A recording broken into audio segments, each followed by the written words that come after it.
Hello friends, hello guys, very warm welcome to all of you. কেমন আছো সকলে?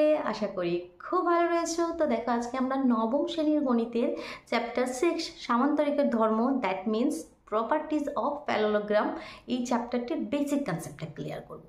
চ্যাপ্টারের নাম তো সামান্তরিকের ধর্ম, কিন্তু এখানে সামান্তরিক নয়, অনেক রকম ফিগারের ব্যাপারে কিন্তু আমাদেরকে জানতে হবে। সামান্তরিক নামটি থাকলেও কিন্তু অনেক রকম ফিগারের ব্যাপারে কিন্তু আমাদের এখানে প্রশ্ন দেখতে পাবো আমরা এই চ্যাপ্টারের মধ্যে। তো সমস্ত রকম চতুর্ভুজ, অনেক রকমের চতুর্ভুজ হয়, সেই সমস্ত রকম চতুর্ভুজের ব্যাপারে আজকে আমরা সুন্দরভাবে ক্লিয়ার করব। কনসেপ্ট ক্লিয়ার থাকলে কোনো অসুবিধা হবে না প্রশ্ন করতে। কেমন? চলো সুন্দরভাবে আমরা জেনে নিই। তো দেখো, এখানে আমি হেডিংটা লিখে নিয়েছি সামান্তরিকের ধর্ম। তো আমি কি বললাম, এখানে শুধুমাত্র সামান্তরিক নয়, অনেক রকম চতুর্ভুজ নিয়ে আলোচনা করবো। সবার প্রথমে চতুর্ভুজ, দ্যাট মিনস কোয়াড্রিল্যাটারাল কাকে বলে জানো? চতুর্ভুজ বা কোয়াড্রিল্যাটারাল, বাংলায় নামটা শুনে কিন্তু একদম ক্লিয়ার কি চতুর্ভুজ। চতুর্ভুজ মানে কি? এমন একটা ফিগার, এমন একটা আকৃতি যার চারটি বাহু থাকবে, চারটি ভুজ থাকবে। সেটা যে কোনো রকম দেখতে হতে পারে। 1 2 3 4, চারটে বাহু রয়েছে, চারটে ভুজ রয়েছে, চারটি সাইড রয়েছে, তো একে এরকম ফিগারকে আমরা চতুর্ভুজ বলি। এবার এটার শেপ অনুযায়ী আলাদা আলাদা নাম হয় আমাদের, ঠিক আছে, যেটাকে আমরা ইংলিশে বলছি কোয়াড্রিল্যাটারাল। তো এই চতুর্ভুজ কত রকমের হয়? এই চতুর্ভুজ 7 রকমের হয়। আমরা আমাদের এই চ্যাপ্টারে 7 রকমের চতুর্ভুজ নিয়ে আলোচনা করবো। কি কি সেই এক এক করে সেই নামগুলো আগে লিখে নিই। সবার প্রথমে নামগুলো এদিকে লিখি। নাম্বার 1 আয়তক্ষেত্র। আয়তক্ষেত্র, যেটাকে ইংলিশে আমরা কি বলি? রেক্ট্যাঙ্গেল। নাম্বার 2 বর্গক্ষেত্র, যেটাকে ইংলিশে আমরা কি বলি? স্কোয়ার। ইংলিশ নামগুলো জেনে রাখা কিন্তু ভালো, ঠিক আছে? রেক্ট্যাঙ্গেল, স্কোয়ার, আয়তক্ষেত্র, বর্গক্ষেত্র। নাম্বার 3 সামান্তরিক, যেটা এই চ্যাপ্টার আমাদের নাম সামান্তরিক। সামান্তরিক ইংলিশ আমরা কি বলি জানো? কমেন্ট বক্সে লিখে জানাও। প্যারালোগ্রাম, ঠিক আছে? যারা না জানেন তারা জেনে নাও, সামান্তরিক আমরা ইংলিশে বলি প্যারালোগ্রাম। Number 4 rhombus. রম্বসকে আমরা রম্বসই বলি। Number 5 trapezium. ট্রাপিজিয়ামের আবার একটা ব্যাপার আছে, আগে নামটা লিখি। ট্রাপিজিয়ামের কি ব্যাপার আছে? ট্রাপিজিয়াম দু রকম হয়, একটা শুধুমাত্র ট্রাপিজিয়াম আর একটা হয় সমদ্বিবাহু ট্রাপিজিয়াম। সমদ্বিবাহু ট্রাপিজিয়াম, এখানে ডট দিয়ে দিলাম, ঠিক আছে? এই দুটো ব্যাপার সমস্ত কিন্তু আমরা ক্লিয়ার করবো। আর একটা হচ্ছে কাইট, আর একটা হচ্ছে কাইট, ঠিক? নামগুলো ক্লিয়ার হলো। এবার এক এক করে সমস্ত ব্যাপারগুলো আমরা জানবো, সমস্ত টপিকগুলোর ব্যাপারে আমরা জানবো। চলো, সবার প্রথমে আয়তক্ষেত্র। তো এখানে যে সমস্ত ফিগার সবাই কিন্তু চারটি বাহু, কিন্তু সবগুলোই কি চতুর্ভুজ। তো আয়তক্ষেত্র মানে কেমন ফিগার? আয়তক্ষেত্র এমন ফিগার, এটা আমরা অনেকেই জানি, রেক্ট্যাঙ্গেল বা আয়তক্ষেত্র আমরা কোন ফিগারকে বলি? এমন একটা এখানে আকৃতি পাবো যার বিপরীত বাহুগুলো সমান, এটার সঙ্গে এটা সমান, দেখতে পাচ্ছ? এটার সাথে এটা সমান, এটাই হচ্ছে আমাদের আয়তক্ষেত্র।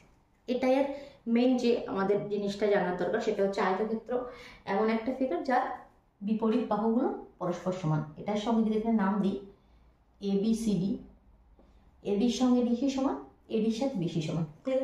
আর কি জানতে পারি এর ব্যাপারে? এর যে কর্ণ, এই যে ডায়াগোনাল, এটা সমান হবে পরস্পর। এটা যদি লেন্থ 5 সেন্টিমিটার হয়, এটা 5 হবে, সমান, ঠিক?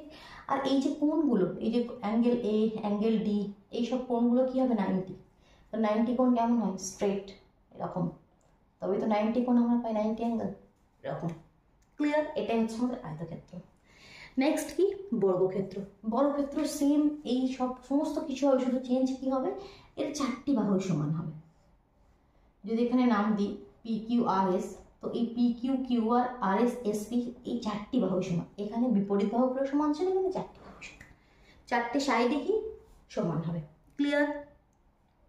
এবার দেখো, বাকি তো এই অ্যাঙ্গেলগুলো এখানেও 90 হবে, এখানে এই যে ডায়াগোনাল এটাও সমান হবে। তো সেম আমাদের আয়তক্ষেত্রের মতো সেম কন্ডিশন, জাস্ট চেঞ্জ কোনখানে হলো? সাইডগুলো সমান। বর্গক্ষেত্র ক্লিয়ার হলো, আয়তক্ষেত্র ক্লিয়ার হলো, বর্গক্ষেত্র ক্লিয়ার হলো, কোনো অসুবিধা নেই। নেক্সট আমি চলে যাচ্ছি সামান্তরিক। এই দুটো এখন ক্লিয়ার করছি না, কারণ কি নেক্সট যে দুটো ফিগার আমরা জানবো, সামান্তরিক আর রম্বস, সেটা এই দুটোর সঙ্গে কিন্তু রিলেট হবে। কিভাবে? দেখো, আমি এই দুটো রেখেই একদিকে সামান্তরিক আর একদিকে রম্বসটা ক্লিয়ার করব। সামান্তরিক হচ্ছে ঠিক আয়তক্ষেত্রের মতো, সামান্তরিক হচ্ছে ঠিক আয়তক্ষেত্রের মতো, ঠিক বিপরীত বাহুগুলো সমান হবে, জাস্ট চেঞ্জ কোনখানে হবে? এই যে অ্যাঙ্গেলগুলো 90 90 হবে না। তাহলে কিভাবে এটা আমরা ড্র করব? এভাবে ড্র করব। এই দেখো, একটু আমরা টিল্ট করে দেবো, একটু বাঁকিয়ে দেবো এভাবে। এই জিনিসটাকে একটু আমরা বাঁকিয়ে দিলাম, কি কোণগুলো 90 ডিগ্রি হলো না? এটা হচ্ছে সমান্তরিক। এই যে বিপরীত বাহুগুলো এগুলো আমাদের সমান্তরাল, প্যারালাল, এখানেও প্যারালাল, ঠিক আছে, আর সাথে সাথে সমান, ঠিক আছে। কিন্তু এখানে এই যে কোণগুলো কিন্তু 90 ডিগ্রি হলো না। বিপরীত বাহুগুলো কিন্তু সমান হলো, এটার সঙ্গে এটা সমান হলো, এটার সঙ্গে এটা সমান হলো, ঠিক আছে। আর সমান্তরালও সাথে হলো। সমান্তরাল বা প্যারালাল এটার মানে কি তোমরা জানো? সমান্তরাল মানে কি এটা জানো? এটা ঠিক এরকমই হবে, সেটা হচ্ছে আমাদের সমান্তরাল। প্যারালাল লাইন একটা এরকম একটা এরকম, সেটা কখনো প্যারালাল লাইন হলো না। প্যারালাল লাইন মানে কি দুটো এটা যেভাবে করলে এটা সেভাবেই করতে হবে, সেটা হচ্ছে আমাদের প্যারালাল। যে লাইন দুটো কখনোই মিট করবে না, তুমি যতই বাড়িয়ে যাও কখনো একে অপরকে টাচ করবে না, এটাই হচ্ছে প্যারালাল। আর এই কোণগুলো 90 ডিগ্রি না হওয়ার জন্য এর যে ডায়াগোনাল দুটো সমান হয়েছিল এক্ষেত্রে কিন্তু সমান হবে না। দেখো, একটা ছোট হয়ে যাবে, একটা বড় হয়ে যাবে, এটাও কিন্তু চেঞ্জ হয়ে যাবে সামান্তরিক আর আয়তক্ষেত্রের মধ্যে। ক্লিয়ার হলো সামান্তরিক ব্যাপারটা কি? এবার চলে যাচ্ছে আমরা রম্বস, যেটা হচ্ছে আমাদের বর্গক্ষেত্রের মতন। ঠিক কি চেঞ্জেস হবে? এই জিনিসটাকে একটু আমরা টিল্ট করে দেবো, একটু বাঁকিয়ে দেবো এভাবে। এখানে 4টে বাহু সমান এর মতন, কিন্তু কি ওই কোণগুলো 90 হলো না, যার জন্য এখানে ডায়াগোনালগুলো কিন্তু সমান হলো না, একটা ছোট হবে একটা বড় হবে। ক্লিয়ার? 4টে ফিগার ক্লিয়ার হলো? কোনো কনফিউশন যদি থাকে অবশ্যই কমেন্ট বক্সে জানাও। এবার নেক্সট যে 3টি ফিগার রয়েছে, ট্রাপিজিয়াম, সমদ্বিবাহু ট্রাপিজিয়াম আর কাইট, এই 3টি ব্যাপারে জানি। দেখো, ট্রাপিজিয়াম কি আর সমদ্বিবাহু ট্রাপিজিয়াম কি? একটার সঙ্গে আর একটা বাহু প্যারালাল। দেখো, এখানে প্যারালাল মানে কি সমান্তরাল, এই তোমার সাইড দুটো প্যারালাল, কিন্তু সমান কিন্তু নয়, সমান কিন্তু নয়। এটা ছোট করেছে, এটা বড় করেছে, কিন্তু প্যারালাল। তুমি যতই বাড়াও এটা কখনো একের উপরকে কাট করবে না, প্যারালাল। তো এরকম দুটো প্যারালাল হবে, দুটো লাইন প্যারালাল হবে, ঠিক আছে। আর এই দুটো এভাবে আমাদের যুক্ত হবে। এটা হচ্ছে আমাদের ট্রাপিজিয়াম। ট্রাপিজিয়ামের মেন কন্ডিশন কি? এটার সঙ্গে এটা প্যারালাল, জাস্ট প্যারালাল, সমান কিন্তু নয়, ঠিক আছে। প্যারালাল, সমান্তরাল, সমান কিন্তু নয়। আয়তক্ষেত্র এবং সমান্তরিকের ক্ষেত্রে কি হচ্ছিল? সমানও হচ্ছিল, সমান্তরালও হচ্ছিল। এখানে কিন্তু সমান্তরাল, সমান কিন্তু না, একটা ছোট একটা বড়। এটা হচ্ছে আমাদের ট্রাপিজিয়ামের মেন কন্ডিশন। আর আর এই দুটো যে বাহু আছে, এই দুটো বাহু আমাদের সমান হতেও পারে, নাও হতে পারে। শুধু ট্রাপিজিয়ামের কথা বলছি এখানে, সমান হতেও পারে, নাও হতে পারে।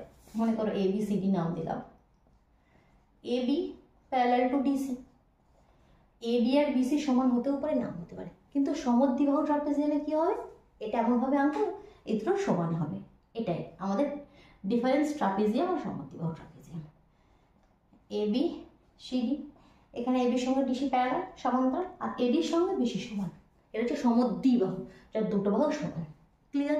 এবার হচ্ছে নেক্সট লাস্ট যে ফিগার, সেটা হচ্ছে কাইট। কাইট ফিগার অনেকটা ঘুড়ির মতো এরকম, বা ডায়মন্ড শেপ বলতে পারো, যেখানে এটার সাথে এটা সমান, এটার সাথে এটা সমান। এটা হচ্ছে আমাদের কাইট ফিগার। ক্লিয়ার হলো? কোনো কনফিউশন থাকলে অবশ্যই কিন্তু কমেন্ট বক্সে জানাও। আর এই সামান্তরিকের ধর্ম এই চ্যাপ্টারের যে প্রশ্নগুলো অলরেডি কিন্তু করা আছে সমস্ত, তোমার চ্যানেলে ভিজিট করো, প্লেলিস্ট চেক করো। প্লেলিস্ট চেক করলে কিন্তু তবে ইজিলি পেয়ে যাবে। দেখবে চ্যাপ্টার ওয়াইজ সমস্ত চ্যাপ্টার 1 চ্যাপ্টার 2 করে সমস্ত চ্যাপ্টারের প্রশ্ন করে দেওয়া আছে, সেখান থেকে তোমরা প্রশ্নগুলো সলভ করো। কনফিউশন হলে কিন্তু অবশ্যই কমেন্ট বক্সে জানাও, আমি সেটা আরও সুন্দরভাবে বুঝিয়ে দেবো। কেমন? চলো তাহলে আজকের মতন টাটা।